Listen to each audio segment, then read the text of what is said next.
Welcome everyone. Welcome to our channel Vishwaveda. Today we are going to discuss about oversubscription of shares.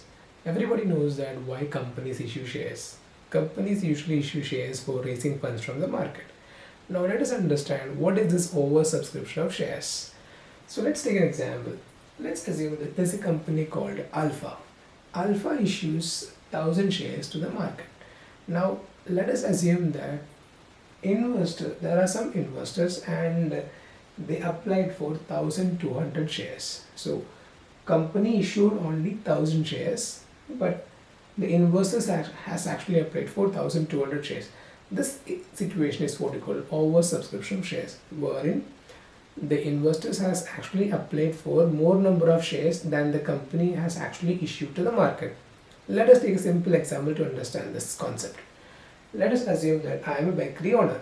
Okay, I have manufactured 12 cakes during the Christmas season, 12 pancakes during the Christmas season. Now, one day, three persons comes to my shop and simultaneously they give orders.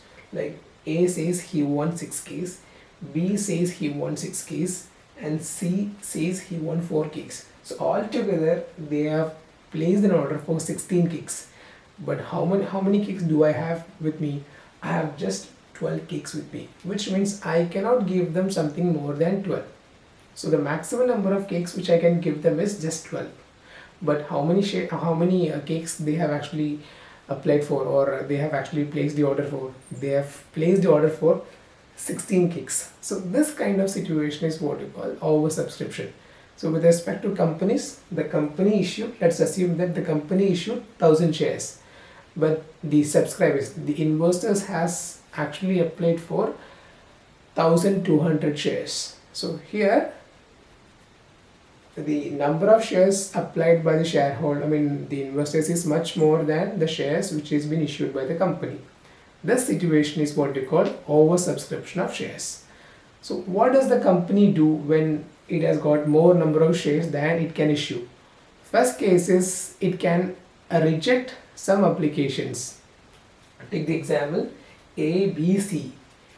3 of them came to my shop. I can tell C that no, I'm not giving you any cake. So I'm just giving cake only to A and B. So this is the first situation, rejecting some application right away. Second situation, now take another example, like let's assume that they have ordered for 888. So 888. So they have actually ordered for 24 cakes. Now if this was situation, one alternative is I can tell them, okay, everybody get cakes, but not up to what you have actually ordered for. I'll say them, for 2 cakes you have ordered, you will get 1, which means you will get only half the amount which you have already ordered for. So here, if A has ordered for 8 cakes, I will tell A you will get only 4. Similarly for B, similarly for C. So here everybody gets shares, like 4 plus 4 plus 4. So altogether 12 cakes.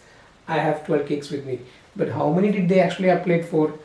All the 3, they have applied for 8 cakes each. Altogether 24. But I have told them, look, I have only 12 cakes, so I can give you only half the amount which I have actually applied for. This is one situation. You call this a pro rata allotment.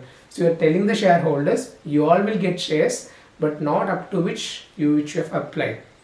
For example, I'll tell them, okay, if you have applied for 2 shares, I'll give you only 1. This is what we call pro rata allotment. The next one is a mixture of 2.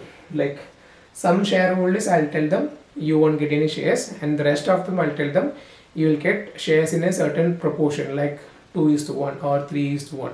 A mixture of both, rejection as well as pro rata. So these are the 3 alternatives. So we have discussed what is oversubscription. We have discussed how the company deals with oversubscription of shares. Thank you.